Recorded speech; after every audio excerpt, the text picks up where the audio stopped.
India TV YouTube channel को subscribe करें और बेल आइकन दबाएं। कश्मीर के लिए आज बहुत बड़ा और महत्वपूर्ण दिन है। कश्मीर के भविष्य पर प्रधानमंत्री मोदी दिल्ली में एक सर्वदलीय बैठक करने वाले हैं। मोदी का मिशन कश्मीर आखिर है क्या?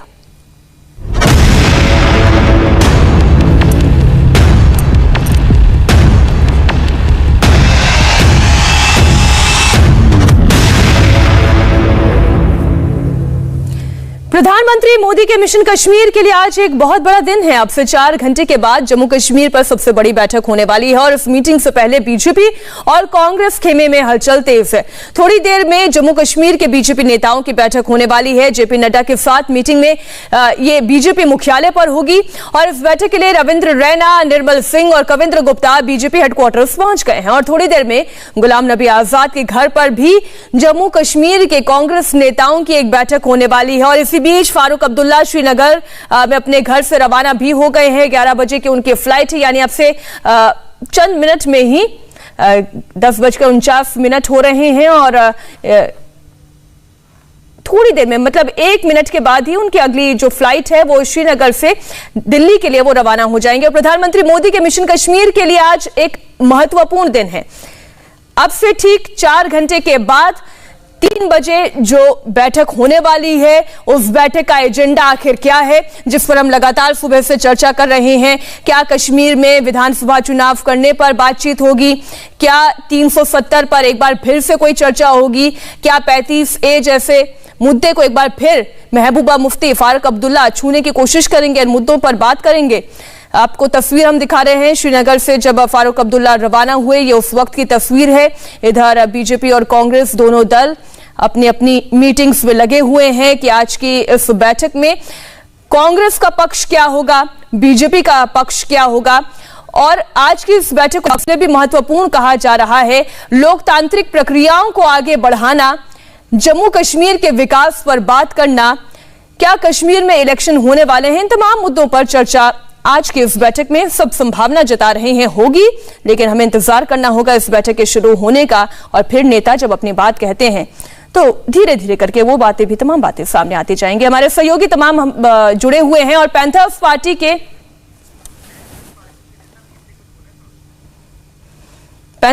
के चीफ इस वक्त भीम सिंह क्या कह रहे हैं, आपको सुनाते हैं।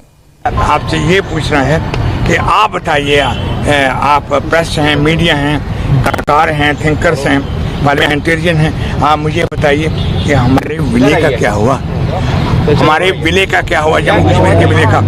और 370 हटाते हैं तो विलय का इशू हट जाता है, तो ये इंटरनेशनल क्राइसिस हो जाएगा हिंदुस्तान के लिए। लेकिन सरकार कह रही है उससे जम्मू कश्मीर का विकास ही होगा, जम्मू कश्मीर के लोगों का विकास है। विकास जम्मू कश्मीर का नहीं है, जम्मू कश्मीर का इंटीग्रेशन भी इतना जुड़ी है जितना विकास जुड़ी है। कौन से विकास की बात करते हैं? विकास के लूट मार दोनों पार्टी जो हुई है जम्मू कश्मीर में, जो लूट मार का बता। मैं MLA था 15 साल, 8.5 साल जेल में रहा जम्मू कश्मीर में। उन्होंने पब्लिक सेफ्टी एक्ट बनाया है, उस कानून के तहत बनाया है जिसको 35A के अंडर लाया था। 35A उड़ गया। आज भी public safety act Jammu Kashmir में मौजूद है और हजारों नौजवान हैं जम्मू कश्मीर के लोगों पर जो अन्याय। आपको लगता है इस बैठक के बाद अमन और चैन फिर एक बार लौटेगा कश्मीर? ये देखें, अमन लौटेगा। ये कई मंत्री आए, मैंने प्रधानमंत्री जी से मोदी तक तमाम प्राइम मिनिस्टरों को मिला हूँ, तमाम। मैं अकेला आदमी हूँ जो जिंदा हूँ, आज तक मिला हूँ। As a legislator, as a student leader, as a youth leader, as a representative मैं जानता हूँ मोदी जी की कोई मेरे ख्याल में हिम्मत नहीं है, सपोर्ट नहीं है, अंडरस्टैंडिंग नहीं है कि मसला क्या है। लेकिन मोदी जी ने जो ये मीटिंग बुलाई है, ये अप्रिशिएट करनी चाहिए। आपको भी, हम भी कर रहे हैं कि बड़ा इट वाज करेज। आपने भीम सिंह साहब को भी सुना, उन्होंने भी कहा कि अप्रिशिएट कर रहे हैं, स्वागत योग्य ये कदम है। और तस्वीरें भी आप देख रहे हैं राजनीतिक गलियारों की, ये तस्वीरें आज की इस बैठक पर हर किसी की नजर बनी हुई हैं और हमारे सहयोगी अजय कुमार भी स्टूडियो में हमारे साथ जुड़े हुए हैं। ये तस्वीरें बहुत अहम है अजय जी, आप तो राजनीति की इतनी बारीक समझ रखते हैं, जम्मू कश्मीर में बदलती पॉलिटिक्स को आपने देखा है, बीजेपी की कार्यप्रणाली से भी आप बहुत बखूबी वाकिफ हैं। क्या ये राजनीतिक संवाद की एक बार फिर से शुरुआत संभावनाओं को टटोलना है? बिल्कुल, इसमें कोई शक नहीं है कि आज जो तस्वीरें हम देखने जा रहे हैं, जिस तरह से एक राजनीतिक प्रक्रिया को शुरू करने की कोशिश है जो कि प्रधानमंत्री नरेंद्र मोदी की अगुवाई में की जा रही है, इसकी एक कोशिश 2017 में भी की गई थी, जब प्रधानमंत्री जी ने एक कमीशन का गठन किया था और जम्मू कश्मीर के पेचीदे मसले को सुलझाने की कोशिश की जा रही थी, लोगों की भावनाओं को समझने की कोशिश की जा रही थी।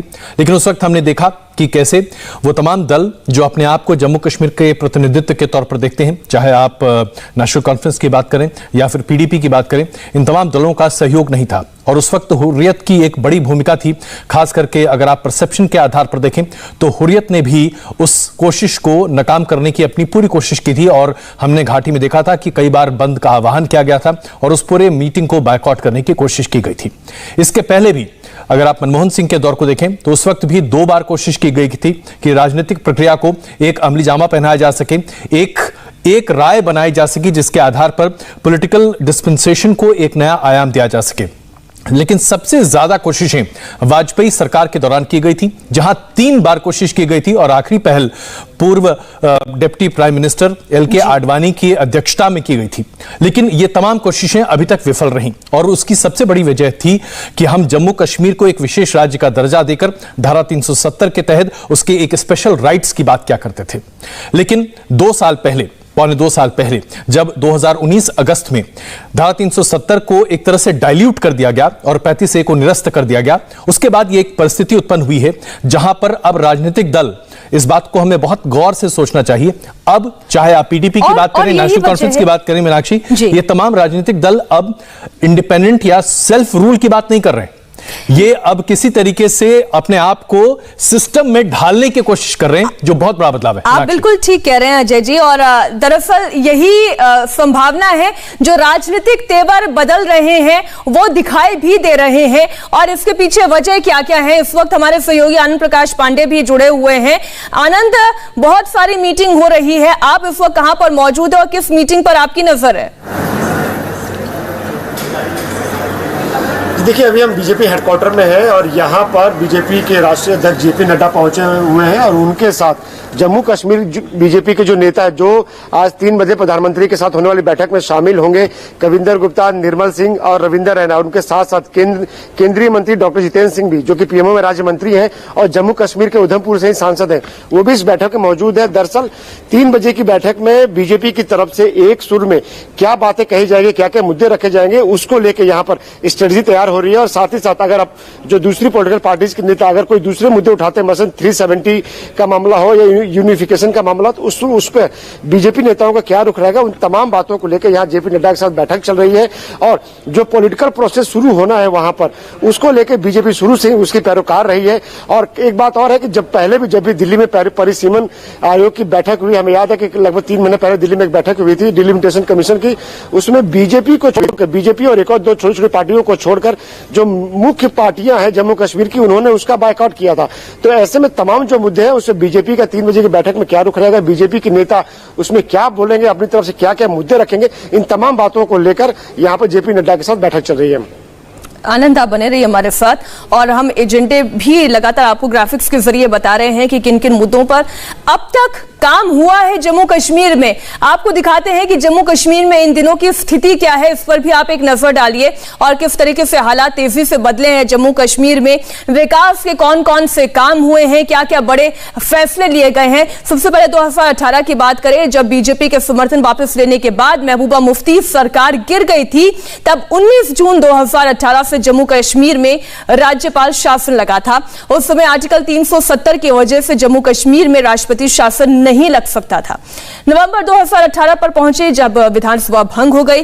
सुप्रीम कोर्ट के आदेश के आधार पर विधानसभा भंग होने के 6 महीने में चुनाव कराने थे, लेकिन यह भी नहीं हो सका। लोकसभा चुनावों के बाद 5 अगस्त 2019 को केंद्र सरकार ने धारा 370 खत्म कर दी। राज्य को 2 केंद्र शासित प्रदेशों जम्मू कश्मीर और लद्दाख में बांटा गया। तब से राज्य में राष्ट्रपति शासन है और लेफ्टिनेंट गवर्नर के जरिए केंद्र का शासन चल रहा है। अजय जी, ये तो वो घटनाक्रम है जो हमने अपने सामने होते देखा, लेकिन अब लोग ये जानना चाहते हैं कि आगे क्या होने वाला है कश्मीर में। क्या डीलिमिटेशन की प्रक्रिया को आगे बढ़ाया जाएगा, क्या यह संभव होगा? बिल्कुल, देखिए डिलिमिटेशन कमीशन की जो अवधि थी उसे अब 1 साल और बढ़ा दिया गया है। मार्च 2022 तक डिलिमिटेशन कमीशन को अपनी रिपोर्ट सौंपनी है केंद्र सरकार को, और उसके आधार पर चुनाव आयोग यह फैसला लेगा कि डिलिमिटेशन कमीशन के जो रिपोर्ट है उसके आधार पर क्या सीटें बढ़ाई जानी है, किस तरह से वहां पर चुनाव की प्रक्रिया को आगे बढ़ाना है। तो सबसे पहला कदम अगर हम लोकतांत्रिक प्रक्रिया के आधार पर देखें तो डिलिमिटेशन कमीशन की रिपोर्ट आएगी। उस रिपोर्ट के आधार पर जो अभी तक बातें चल रही हैं उससे ऐसा लगता है कि जम्मू क्षेत्र की सीटें बढ़ेंगी, क्योंकि आबादी के अनुपात पर जम्मू के क्षेत्र में जो अभी सीटें हैं, जो कि 36 सीटें हैं विधानसभा की, उनको बढ़ना आवश्यक है। इसके हिसाब से ऐसा माना जा रहा है 7 से 8 सीटें बढ़ सकती हैं। टोक रही हूं, लेकिन मैं आपसे जानना चाहती हूं कि अगर जम्मू की सीटें बढ़ती है तब तो जम्मू का राजनीतिक वर्चस्व और राजनीतिक कद बढ़ेगा, और उसमें कहीं ना कहीं यही जो चिंता है जो कश्मीर के पॉलिटिकल पार्टीज को है कि अगर जम्मू का राजनीतिक कद बढ़ता है, उसका वर्चस्व बढ़ता है, तो ऑटोमेटिकली बीजेपी का वर्चस्व बढ़ाने की दिशा में होगा। आप चाहे से बीजेपी का वर्चस्व की बात करें या फिर नेशनल पॉलिटिकल पार्टीज के वर्चस्व की बात करें, क्योंकि हम कांग्रेस को भी नहीं नकार सकते। कांग्रेस पार्टी का भी अच्छा अस्तित्व है, और कांग्रेस पार्टी के नेता गुलाम नबी आजाद एक सर्वमान्य नेता हैं जम्मू कश्मीर में। तो कांग्रेस पार्टी या फिर नेशनल पॉलिटिकल पार्टीज का भी एक अच्छा दाव वहां पर होगा। सबसे बड़ी बात यह है कि पीडीपी और नेशनल कॉन्फ्रेंस, जो कि एक तरह से देखा जाए तो घाटी केंद्रित राजनीतिक दल हैं, जिनका अस्तित्व जम्मू क्षेत्र में भी अच्छा खासा, ऐसा नहीं है कि नहीं है, क्योंकि खास करके नेशनल कॉन्फ्रेंस की अगर आप बात करें तो वो अच्छी सीटें जीतते रहे हैं जम्मू कश्मीर में ऐतिहासिक तौर पर।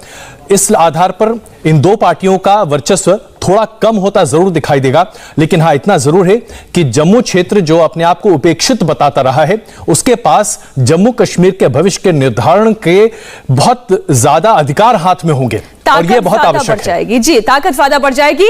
आगे एक सिलसिलेवार तरीके से आपको बताते हैं कि आज कौन कौन सी बड़ी पॉलिटिकल पार्टीज के नेता इस सर्वदलीय बैठक में शामिल होने वाले हैं। फारूक अब्दुल्ला पहला नाम, नेशनल कॉन्फ्रेंस के नेता हैं, पूर्व मुख्यमंत्री रहे हैं।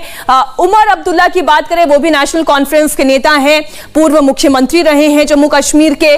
महबूबा मुफ्ती की बात करें, महबूबा मुफ्ती तो पहले ये कह चुकी हैं कि धारा 370 की जब तक बहाली नहीं होती तब तक वो विधानसभा चुनाव नहीं लड़ेंगी। अब ऐसे में आज की इस बैठक में वो किस स्टैंड को सामने रखती हैं, किस पर चर्चा करती हैं, ये जानना बहुत जरूरी है। तो फारूक अब्दुल्ला का नाम हमने आपको बताया, इसके अलावा उमर अब्दुल्ला, उनके बेटे इस बैठक में शामिल रहेंगे। महबूबा मुफ्ती की बात हमने की।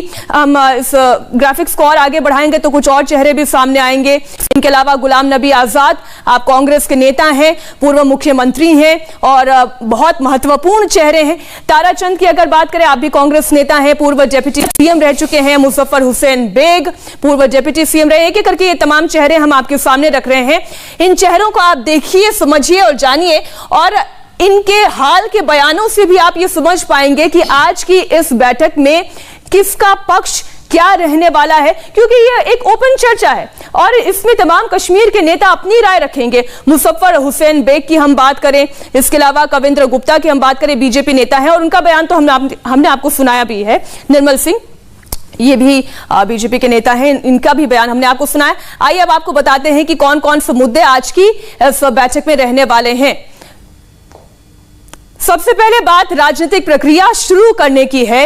विधानसभा चुनाव कराने का मुद्दा आज की इस बैठक में उठाया जा सकता है। इसके अलावा क्या इतिहास के पन्नों को एक बार फिर से छेड़ा जाएगा? धारा 370 जो कि खत्म हो चुकी है कश्मीर में, क्या एक बार फिर से इस मुद्दे को उठाया जाएगा? चाहे हम फारूक अब्दुल्ला की बात करें, महबूबा मुफ्ती की बात कर ले, या गुपकार जो संगठन है उसके कुछ नेता हैं, लगातार इसकी वकालत करते आए हैं। अब इस पर क्या बात होगी? प्रधानमंत्री नरेंद्र मोदी इस वक्त टॉयकथॉन के प्रतिभागियों को संबोधित कर रहे हैं। आपको लिए चलते हैं इस कार्यक्रम में। आदरणीय प्रधानमंत्री जी, इसका प्रयोग कई जगह पे इस्तेमाल किया जा सकता है। Firstly, one person can use a mobile or any other device which is at home to use our artificial intelligence and correct their posture and learn yoga. This can also be used in other situations. For example, it can be used in cricket or tennis to correct your pose and your form. Secondly, it can also be used in senior citizens who have thumb back or chronic pain to correct and strengthen their muscles, bones and joints. Thirdly, it can also be used in physiotherapy centers so that their body can be properly monitored and their posture can be maintained. आप लोग एक data maintain करते हैं कि कितने लोगों ने इस ऐप के द्वारा योगा पोस्चर को परफेक्ट करने की दिशा में प्रयास किया और जो चेंज चाहते थे बॉडी में वो उनको चेंज मिला। 30 दिन, 60 दिन, 90 दिन अगर आपने उनको ट्रैक किया हो, ऐसी कोई व्यवस्था बनाई है? जी हाँ, we have a leader board where people their scores will be shown in real time. तो उन्होंने let's say they have practice over 1 week, then their 1 week scores will be reflected on leader board, ताकि they can compete with others और healthy peer pressure build कर सके। ये जो आपकी game है वो सिर्फ अंग्रेजी में है या मल्टीलिंगुअल है, और यूएन की जो लैंग्वेजेज हैं ताकि दुनिया में पहुंचे, इसके लिए भी कुछ किया है क्या? अभी फिलहाल ये इंग्लिश में ही है, लेकिन इसको ट्रांसलेट करने का process we are still in the process of translating it into other languages and it is very self sufficient अभी, क्योंकि बहुत सारे विजुअल इंटरैक्शंस हैं इसमें, जिसकी वजह से लैंग्वेज की नेसेसिटी उतनी फील नहीं होगी। विजुअलाइजेशंस को देख के ही आप प्रैक्टिस कर सकते हैं, but we are still in the process of making it into other translations and we believe it is going to be easy to do that. अच्छा, जो दिव्यांगजन है उनको कमेंट्री के द्वारा या कोई और तरीके जोड़ करके हम उसमें कुछ डेवलप कर सकते हैं या कुछ किया है आप लोगों ने? हाँ, वी हैव वॉइस ओवर्स इसमें जो speech to text convert text to speech convert करता है। तो अगर कोई पढ़ नहीं सकता या देख नहीं सकता तो वो आराम से सुन के योगासन कर सकता है। चलिए, आज योग का चलन इतना अधिक बढ़ गया है, ये हमने अंतर्राष्ट्रीय योग दिवस के दौरान देखा है। अब गेमिंग के जरिए जो आपका ये नया प्रयास है, ये योग के प्रचार प्रसार को भी बढ़ावा देगा और युवाओं को एंटरटेनमेंट के साथ साथ फिटनेस के लिए भी प्रेरित करेगा। आपने अपने गेम में ट्रेडिशन और टेक्नोलॉजी, उन दोनों का जो मिलन किया है, इससे हम और बेहतर ढंग से योग का लाभ दुनिया तक पहुंचा सकते हैं। ट्रेडिशन और टेक्नोलॉजी आत्मनिर्भर भारत की बहुत बड़ी ताकत है। मैं आपकी पूरी टीम को, सभी नौजवान साथियों को इस शानदार प्रयोग के लिए मैं बहुत बहुत बधाई देता हूं और मैं चाहूंगा कि आप ऐसे नए नए इनोवेशन करते रहें। तो टॉयकथॉन के प्रतिभागियों से संवाद कर रहे हैं प्रधानमंत्री नरेंद्र मोदी। एक छोटा सा ब्रेक, इसी कार्यक्रम में लौट रहे हैं। प्रधानमंत्री नरेंद्र मोदी इस वक्त टॉयकथॉन के प्रतिभागियों को संबोधित कर रहे हैं। आपको फिर इस कार्यक्रम में ले चलते हैं। I had taken several mentor supports from our college for developing this innovative model, sir. Atiq Mohammad जी, मेरी तरफ से आपको अभिनंदन तो देता हूं। आपका ये इनोवेशन ऐसे समय में आया है जब काफी लोग कोविड की वजह वर्क फ्रॉम होम कर रहे हैं। वर्चुअल टूर से लोगों को काफी मदद मिलेगी। मेरा सुझाव है कि अगर संभव हो तो आप अपने इस गेम को ट्रेडमिल के साथ कैसे जोड़ सकते हैं, स्मार्ट वॉच के साथ कैसे जोड़ सकते हैं, लोगों की स्पीड के हिसाब से वीआर एक्सपीरियंस बदल जाए तो उनकी घर बैठे एक्सरसाइज और साइट सीइंग दोनों ही हो जाएगा। मैं समझता हूं कि आप इसमें बहुत नई नई चीजें जोड़ सकते हैं और मेरा आपको बहुत बहुत मेरी तरफ से बधाई भी है और शुभकामनाएं। धन्यवाद। Thank you. Thank you very much, sir. अब हम उत्तर प्रदेश मेरठ के विवेक बांद्रा और अभिनव बसक, जो श्री जमाहयम इनोवेशन प्राइवेट लिमिटेड ये स्टार्टअप है, इनके साथ संवाद के लिए Noida institute of engineering and technology के पास हम जाएंगे।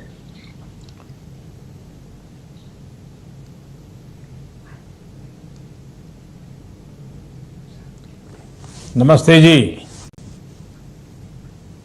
आवाज नहीं आ रही विवेक जी आपके यहां से?